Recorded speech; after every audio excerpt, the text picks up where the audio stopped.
नमस्कार, बिहार तक देख रहे हैं आप और आपके साथ मैं हूं आशीष अभिनव और हमारे साथ हैं सहयोगी इंद्र मोहन। बिहार की राजनीति में अंदर की बात में आज बात मुख्यमंत्री नीतीश कुमार की। मुख्यमंत्री नीतीश कुमार इन दिनों काफी कुछ कर रहे हैं, कई सारी यात्राएं निकाल रहे हैं, कई सारे लोगों से मिल भी रहे हैं, कभी भीम संवाद के जरिए तो कभी उनका दलित प्रेम भी उमड़ रहा है।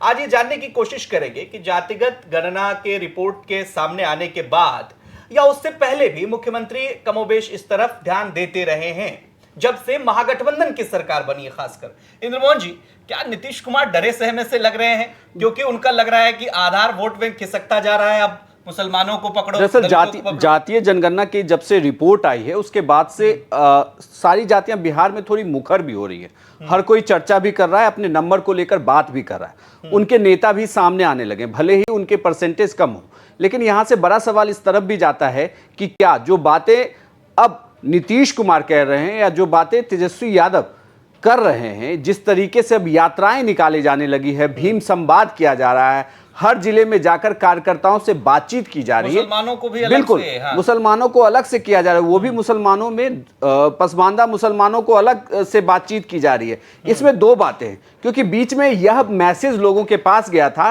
कि जेडीयू का क्या होगा, क्या जेडीयू आरजेडी के साथ विलय करेगी, क्या जेडीयू, बीच में यह भी चर्चा होने लगी कि क्या फिर से बीजेपी के पास वापस जाएगी। ऐसे में यह सवाल उठने लगा था कि क्या नीतीश कुमार अपना आधार खो रहे हैं या लगातार, चूंकि सरकार में है, 17 साल हो गए मुख्यमंत्री रहते हुए, तो क्या एंटी इनकम्बेंसी फैक्टर जो काम कर रहा है, चूंकि जेडीयू के वो सबसे प्रमुख चेहरे, या इसे दूसरे लाइन में ऐसे कहें कि उनके बिना कोई और चेहरा दिखता भी नहीं है, तो ऐसी पार्टी के आधार को बचाने के लिए क्या फिर से पूरी कवायद शुरू होगी। ये भी तो देखिए ना, जैसे कि 115 सीट के करीब नीतीश कुमार कभी मतलब जेडीयू का आया, बिल्कुल 45 पे पहुंच गए। बिल्कुल, यही तो वो धीरे धीरे उनकी पार्टी सिकुड़ती चली गई।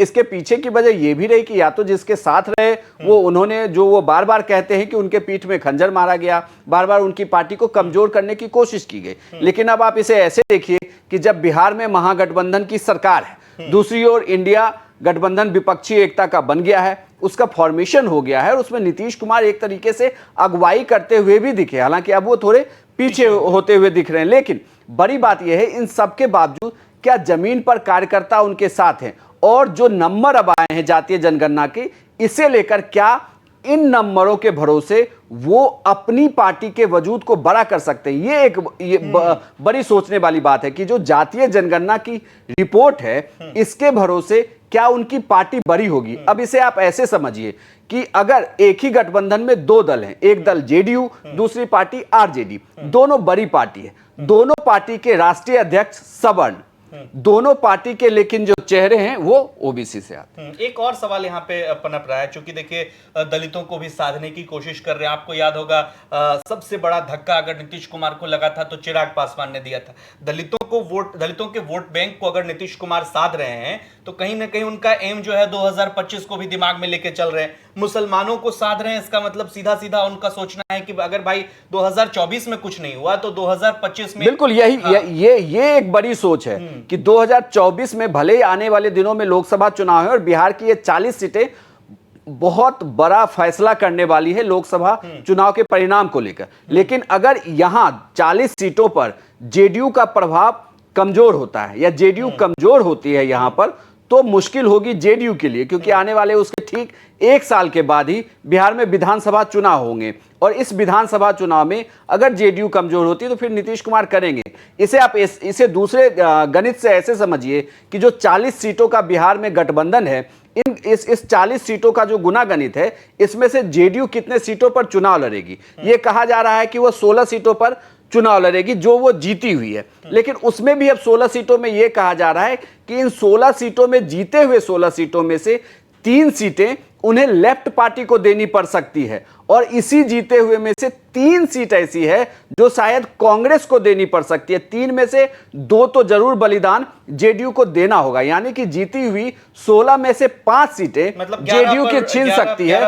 वो लड़े भले 16 सीटों पर, लेकिन विनिंग सीट जो है उनकी, उस सीट से उनके कैंडिडेट हटेंगे। यहीं पर मुश्किल है कि अगर इंडिया गठबंधन की जो भी पार्टियां हैं वो अगर एक सीट भी जीतती है तो वो प्लस हो जाएगी, क्योंकि कांग्रेस के पास सिर्फ एक सीट है, आरजेडी शून्य है, लेफ्ट की पार्टियां शून्य है। ऐसे में बाकी तमाम पार्टियों को फायदा होगा, लेकिन नुकसान सिर्फ और सिर्फ जेडीयू को उठाना पड़ सकता है। लेकिन अब जो ये बड़ा खेल है, जो ये पूरा शुरू हुआ है कि भीम यात्रा निकाली जा रही है, सभाएं हो रही हैं, एमवाई समीकरण को साधने की कोशिश की जा रही है, कुर्मी कुशवाहा, तमाम चीजें याद आने लगी है सबको कि कैसे अलग अलग सभाएं की जाएगी, अलग अलग नेताओं को भेजा जाएगा। जिला स्तर के नेताओं से नीतीश कुमार खुद मुलाकात कर रहे हैं, ब्लॉक स्तर के नेताओं से मुलाकात कर रहे हैं। बिल्कुल का दौर चल रहा है। एक सवाल यहाँ पे पनपता है, और चूंकि दलित समीकरण की जब भी बात करते हैं और मुसलमान वोट बैंक की बात करते हैं, तो नीतीश कुमार अपने आसपास के लोगों के जरिए मैसेज भी देते हैं। घटता जनाधार तो ये सब कोई जान रहे हैं। बिल्कुल बिल्कुल। अब देखिए उनके साथ बगल में आपको जमा हाँ, खान दिखेंगे मुस्लिम चेहरे के तौर पे, और बाकी देखिए दलित में आपको अशोक चौधरी दिख जाएंगे, कभी कभी दिख जाएंगे। बिल्कुल बिल्कुल। तमाम सभा वो ये मैसेज देने की उन्होंने पूरी कवायद शुरू कर दी है। नीतीश कुमार के आसपास जितने भी लोग हैं, उसे आप देखें तो वो A to Z के फॉर्मूले में वो सेट हो रहे हैं। उनके लिए बड़ी मुश्किल ये भी है कि उनकी चुनौती बिहार में बीजेपी नहीं है, उनकी चुनौती साथ की आरजेडी है। क्योंकि अगर अब उनका कद छोटा होगा यहां से, तो आरजेडी का कद बहुत बड़ा होने वाला है यहां। और आरजेडी के लिए प्लस पॉइंट यह है कि उनके पास एमवाई समीकरण पहले से था। अगर नीतीश का उन्हें साथ मिलता है तो कुर्मी और कोयरी का वोट बैंक भी उनके पास आएगा। यही वो साधना चाहते हैं। और नया जो एमवाई समीकरण की बात की जा रही है कि एमवाई का मतलब अब सिर्फ मुस्लिम या यादव नहीं रह गया है, उस एमवाई का मतलब है महिलाएं और युवा। इसी को टारगेट करना चाहते हैं अब तेजस्वी यादव। तेजस्वी यादव अपनी छवि को उस तरफ मोल्ड कर रहे हैं। नीतीश कुमार के लिए मुश्किल यह है कि नीतीश कुमार अब उस तरीके से उस ऑडियंस को शायद कैटर ना कर पाए, उस वोटर तक अपनी बात नहीं पहुंचा पाए। और नए लोगों को अगर आप देखें तो जेडीयू में नई फौज आपको नहीं दिखेगी, नए नेताओं की अभी फिलहाल कार्यकर्ताओं की आपको किसी भी स्तर पे ये कमी दिख रही है। सारे एक्सपीरियंस्ड लोग हैं। अभी आप इंद्रमोहन जी जरा इस पर प्रकाश डालिए, और दर्शक भी इसे समझना चाहेंगे। जेडीयू की जो जिला स्तर की मतलब इकाई थी, उसको नीतीश कुमार ने भंग कर दिया, और उसके बाद नए सिरे से जो ललन सिंह के बनाए हुए थे, मतलब अगर आप इसको विस्तार से करें, जो बात आप कह रहे हैं, मुझे लगता है इस बात में थोड़ा सा इसलिए भी वजन है कि पार्टी परिवर्तन के दौर से गुजर रही है, और बिहार में आने वाले समय में नीतीश कुमार चाहते हैं कि नहीं, अब हम 43 पे पहुंच गए हैं, इससे नीचे जाएंगे तो वो मास्टर चाबी जो होती है ना, वो मुख्यमंत्री बनने वाली जो पिछले इतने दिनों से उनके पास है, वो भी नहीं रहेगी। देखिए, नीतीश कुमार के लिए बड़ी मुश्किल ये भी है कि जितनी भी विपक्ष में पार्टियां हैं, वो सब चाहती है कि आने वाले दिनों में कमजोर कोई पार्टी हो तो जेडीयू। उनके साथ के गठबंधन के लोग भी चाहते हैं कि कोई कमजोर हो तो वो जेडीयू ही। कोई अगर अपनी सीटें छोड़ेगा तो वो जेडीयू होगा, चाहे इनके साथ की आरजेडी हो, चाहे इनके साथ की कांग्रेस हो, या लेफ्ट की पार्टियां हैं। सभी की नजर नीतीश कुमार की पार्टी के ऊपर ही है, क्योंकि उन्हें ऐसा दिख रहा है कि ये पार्टी अब कमजोर होती हुई दिख रही। अब बड़ा सवाल यहां पर यह है कि ये आखिर साधेंगे कैसे इस तक पहुंचेंगे। हालांकि नीतीश कुमार लगातार मुलाकात कर रहे हैं, बहुत मतलब कहें तो जितना मेरा अनुभव है, मैं अपने अनुभव से आपको कह सकता हूं कि बहुत मजे हुए राजनेता हैं। वो जानते हैं कि किसे आगे करने से क्या मिलने वाला है, और किसे छोड़ देने से उन्हें नुकसान नहीं होगा, बल्कि मैसेज दूसरा जाएगा। अब जैसे देखिए, धीरे धीरे करके 2 एमएलसी, एक पूर्व विधायक ने साथ छोड़ दिया है जेडीयू के, ललन पासवान ने, उसके पहले एक एमएलसी ने साथ छोड़ा। लेकिन इसके पीछे की भी अपनी उनकी लालसा है, जिस वजह से उन्होंने साथ छोड़ा। तो क्या उनका वोट बैंक पे असर पड़ेगा?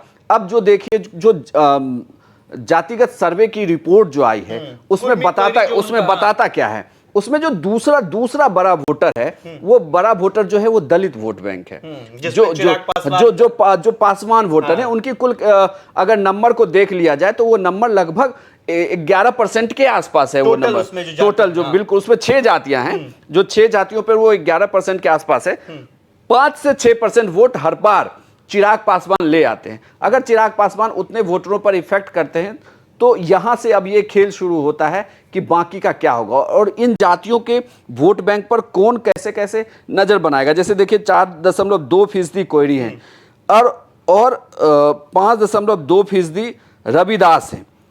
इन वोटरों के साथ साथ लगभग और भी पासवान के जो वोटर हैं, और एक इसमें निषाद वोटर भी है। इसके लिए भी वोटर भी हैं, मुशर्रफ वोटर भी हैं, जो चले गए हैं उधर एनडीए के तरफ। इसे लेकर अब लगातार, लेकिन इसमें बड़ी बात यह है कि जितना प्रयास नीतीश कुमार कर रहे हैं, बिहार में उतना ही प्रयास आरजेडी भी पैरेलल कर रही है। ये दोनों मिलके अगर इन दोनों वोटरों को साथ ले आती है तो जरूर इनके लिए ये बेहतर होगा। लेकिन साथ लाने वाली बात तो आप कर रहे हैं। लेकिन इसमें मैं एक चीज जोड़ दूं कि जैसे जिन्होंने भी इस्तीफा दिया अभी तक, जैसे हम लोग आप उस दिन लाइव कर रहे थे, पिंटू थे हमारे, सुनील कुमार पिंटू हमारे साथ सांसद हैं, सीतामढ़ी के सांसद। उन्होंने खुद कहा कि कार्यकर्ताओं को यह मुश्किल होती है कि जेडीयू के कार्यकर्ता आरजेडी के कार्यकर्ताओं के साथ सामंजस्य बना सके, क्योंकि इन कार्यकर्ताओं ने एक लंबे वक्त तक एक दूसरे के खिलाफ कैंपेन किया। अब जब लोकसभा चुनाव आएगा तो इन दोनों को एक साथ होना होगा, और बिहार में इन दो जातियों के बीच भी काफी लंबी फाइट रही है, यादव वर्सेस कुर्मी, ये बिहार में हुआ है, इसका लंबा इतिहास है। अब ऐसे में यहां से इनको एक साथ चुनाव लड़ना होगा, एक साथ लोकसभा में इन कार्यकर्ताओं को उतरना होगा, और बड़ी बात ये कि इन्हें ये बातें बताएगा कौन और कैसे, इसके लिए हालांकि इन्होंने कई यात्राएं शुरू कर दी। आप देखेंगे हर दिन नीतीश कुमार किसी ना किसी जिले में खुद पहुंच रहे हैं, जा रहे हैं, वहां लोगों से बातचीत कर रहे हैं, मुलाकात कर रहे हैं। उन्होंने अपने विधायकों को जिले बांट दिए हैं, उनके राष्ट्रीय अध्यक्ष खुद जा रहे हैं, लेकिन मैसेज वो पहुंचा पाते हैं नहीं, ये बड़ी बात है। और इससे भी दूसरी बड़ी बात ये है कि उन्हें किस हद तक लालू यादव या आरजेडी कमजोर कर रही है, ये भी उन्हें ध्यान में रखना होगा। मेरे मन में आ रहा है और दर्शक भी लगातार इस पर कमेंट करते रहते हैं, अक्सर मैं देखते रहता हूं, और आप भी इस सेशन पर भी आप क्या कहेंगे कमेंट करके हमें जरूर बताइए। जो सवाल मैं पूछने जा रहा हूं इस पर भी आपकी प्रतिक्रिया। देखिए, नीतीश कुमार जब राष्ट्रीय राजनीति में, मतलब देश स्तर की बात कर रहे थे, जब वो लगातार तमाम राज्यों के मुख्यमंत्री से और विपक्षी नेताओं से मिल रहे थे, तब बिहार की राजनीति पर उनका ध्यान थोड़ा कम था।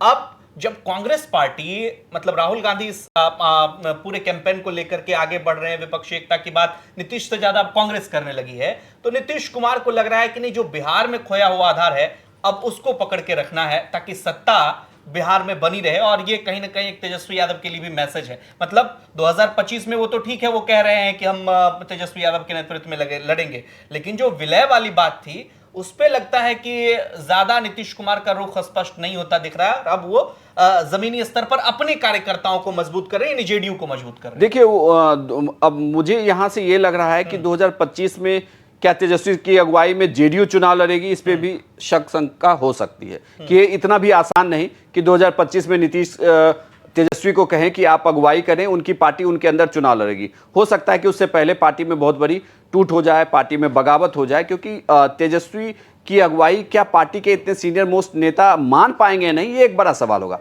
दूसरी बड़ी बात जो आप कह रहे थे कि क्या ये इतना आसान होगा कि नीतीश कुमार, राहुल गांधी चूंकि आगे हो गए तो इसलिए वो बिहार संभालें। बिल्कुल, नीतीश कुमार ने जब ये अगुवाई शुरू की तो मन में ये बातें जरूर रही होगी कि चूंकि अगुवाई कर रहे हैं तो पीएम कैंडिडेट तो जरूर हो, लेकिन अब पीएम कैंडिडेट नहीं बन पाए तो इसका मतलब क्या कि सीएम का पद भी चला जाए, इसलिए परेशान हाँ, इसलिए वो परेशान नजर आते हैं, थोड़े बेचैन नजर आते हैं। कुछ सवालों पर वो गुस्सा भी जाते हैं, बार बार आप उनसे सवाल करें तो गुस्साते भी हैं, अधिकारियों को भी डांट लगाते हैं। लेकिन बड़ी बात यह है कि एक बेचैनी जरूर है बिहार की राजनीति में फिलहाल, और इन जातियों के आंकड़े आने से भले ही आप कहें कि ये पीठ थपथपाने वाली बात है, लेकिन कहीं ना कहीं पार्टियों को भी ये डर सता रहा है कि हमने जितनी जातियां बताई, अब उन जातियों का भी अपना एक कहते हैं ना कि एक जिन जातियों का नंबर ज्यादा है उनका अपना एक पावर है, वो अपने क्षेत्र में पावर दिखाएंगे, आपको ताकत दिखाएंगे। आप अगर सरकार में हैं, आपसे सवाल भी पूछ सकते हैं वो कि आखिर हमारी हिस्सेदारी क्या हुई।